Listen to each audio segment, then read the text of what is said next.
أعوذ بالله من الشيطان الرجيم. بسم الله الرحمن الرحيم. الرحمن علم القرآن خلق الإنسان علمه البيان. الشمس والقمر بحسبان والنجم والشجر يسجدان والسماء رفعها ووضع الميزان ألا تطغوا في الميزان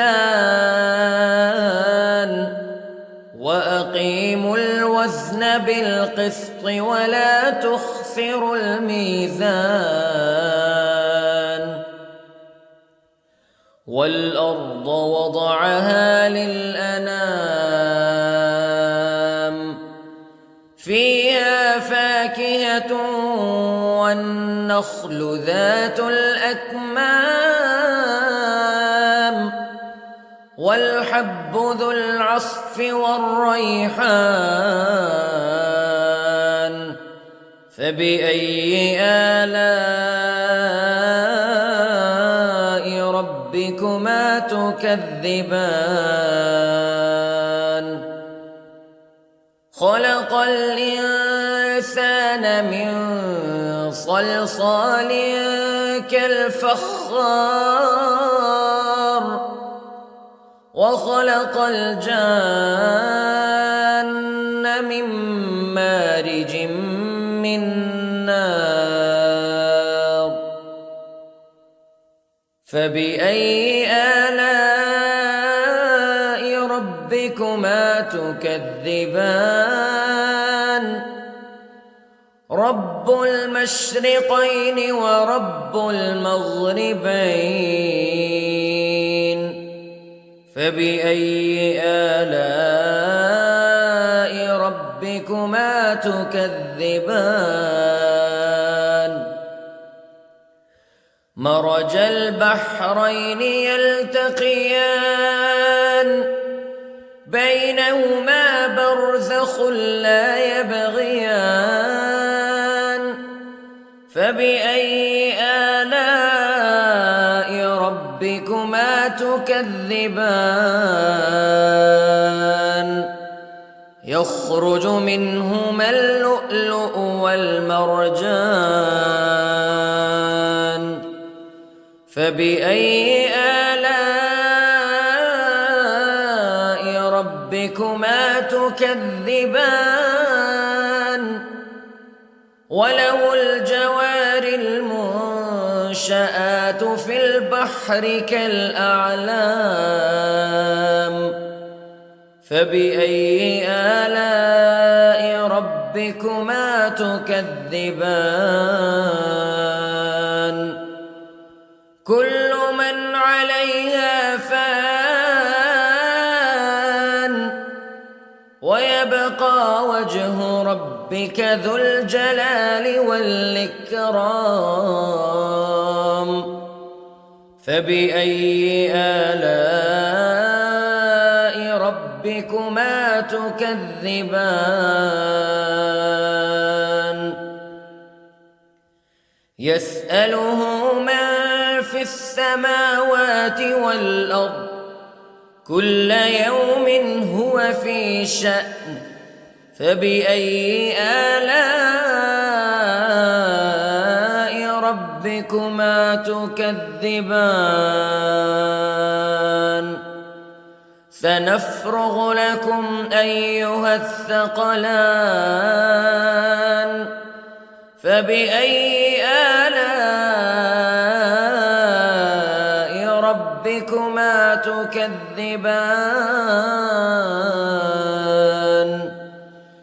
يا معشر الجن والإنس استطعتم أن تنفذوا من أقطار السماوات والأرض فانفذوا لا تنفذون إلا بسلطان فبأي آلاء ربكما تكذبان يرسل عليكما شواظ من نار ونحاس فلا تنتصران فبأي آلاء ربكما تكذبان فإذا انشقت السماء فكانت وردة كالدهان فبأي آلاء ربكما تكذبان فيومئذ لا يسأل عن ذنبه إنس ولا جان فبأي آلاء ربكما تكذبان يعرف المجرمون بسيماهم فيؤخذ بالنواصي والأقدام فبأي آلاء ربكما تكذبان هذه جهنم التي يكذب بها المجرمون يطوفون بينها وبين حميم آن فبأي آلاء ربكما تكذبان ولمن خاف مقام ربه جنتان فبأي آلاء ربكما تكذبان ذواتا أفنان فبأي آلاء ربكما تكذبان فيهما عينان تجريان فبأي آلاء ربكما تكذبان فيهما من كل فاكهة زوجان فبأي آلاء ربكما تكذبان متكئين على فرش بطائنها من استبرق وجنى الجنتين دان فبأي آلاء ربكما تكذبان فيهن قاصرات الطرف لم يطمثهن إنس قبلهم ولا جان فبأي آلاء ربكما تكذبان كأنهن الياقوت والمرجان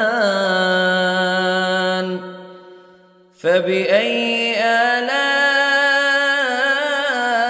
ربكما تكذبان هل جزاء الإحسان إلا الإحسان فبأي آلاء ربكما تكذبان ومن دونهما جنتان فبأي آلاء ربكما تكذبان مدهامتان فبأي آلاء